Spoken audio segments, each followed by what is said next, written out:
jiu-jitsu people that you follow, like outside of your team that are like influences on you, or like any MMA fighters? Like, do you watch a lot of jiu-jitsu? Or are you watching a lot of like UFC outside of like your own training? Um, Not too much like watching actual matches and stuff, but I have been trying to do a lot of studying and doing a lot of Danaher studying. And if you watched my matches at the Worlds, you could tell that I've been doing a lot of Keenan studying, a lot of Lapel Encyclopedia studying, and I feel that's been a bit of a cheat code for me in my jiu-jitsu the last year or so, because I've really been heavily relying on in the last couple tournaments, and I think it's made a big difference. So that Keenan studying for a bit of that edge on the fancy stuff that people aren't really seeing, and then the Danaher to kind of fix my basics and tighten up that kind of that ground from the bottom up, kind of that basics. And also, I do a lot of teaching, so I find it very beneficial to study the way that Danaher teaches. He speaks to you like you're a child and like you've never done jiu-jitsu before. I learn a lot from that kind of style, and I kind of want to. I find that my teaching style benefits a lot from that, from studying his type. Right? You're just talking down to all the children. Okay, this is how you met. You're gonna talk in like a New Zealand accent. Like, I can't do a New Zealand accent at all. It's like, this is how you mount. This is the good. It's like, can I go to the bathroom? Now, I'm four, we have and two dilemmas in this scenario.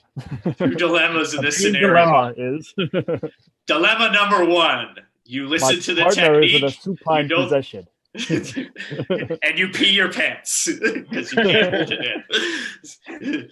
This is dilemma number two. So let me ask you this, because when you look at like all these new instructionals that have like really come into play within the last year, and you look at, let's say the Keenan Encyclopedia, which is a wealth of knowledge, and Keenan teaches a certain way, right? The way he communicates his message and when it's there. And then when you have the Danaher, like any series where it's very methodical, but it's almost like a 20-minute lecture on positioning, right? Yeah. Before you actually get like, and again, I still love the videos. Don't get me wrong. I'm not bashing either one, right? But the one thing about the Danaher thing is like, he gets really good points. It just takes way too long to get there in instruction. Right. I don't know. Like, what's your opinion on that?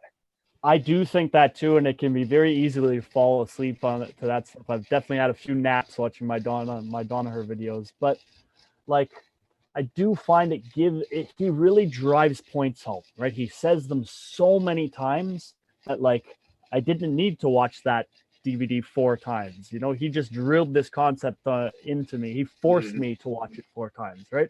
Whereas like a Keenan thing, I'll have to watch it once, I'll have to watch it again, I'll have to watch it a third time, make sure I got it.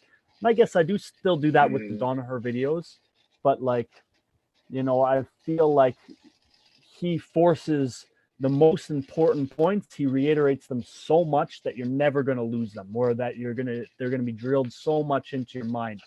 And I think that can be beneficial to it, but only if you can get through it. It's hard to watch more than like half an hour of Danaher at a time, you know? Yeah. No, I've noticed that. What made you gravitate towards those two names? Like, what made you pick up the lapel game and add that to what you're doing? Like, was it just something that you found like it just worked for you, or is it something like trial and error? Or I had seen it for a while. Like Simon Hepworth had been killing me in the gym with it a little bit. I'd seen his daughter Hannah in the kids classes just murdering kids with the lapel, and I definitely had a lot of respect for the fact that it's like jiu-jitsu is to someone who doesn't know jiu-jitsu, right? It's, if you don't understand the system, it is going to kill you. And it's just that's the kind of thing that attracted me to jiu-jitsu in the beginning. The fact that like, I have a cheat code, and if you don't know the cheat code, you're going to get destroyed by it. And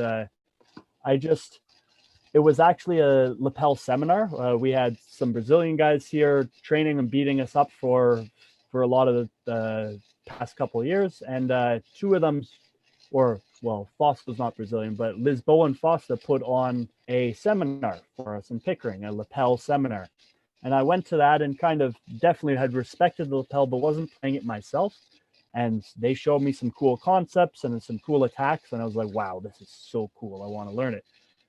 as I said, the way I fell in love with jiu-jitsu from the beginning is just that, well, if I know this and they don't, I can beat them. Okay, sign me up. Teach me it. I want to know it, right? Thanks everybody for watching. And remember, don't forget to like and subscribe. Keep training, and we'll see you on the mats.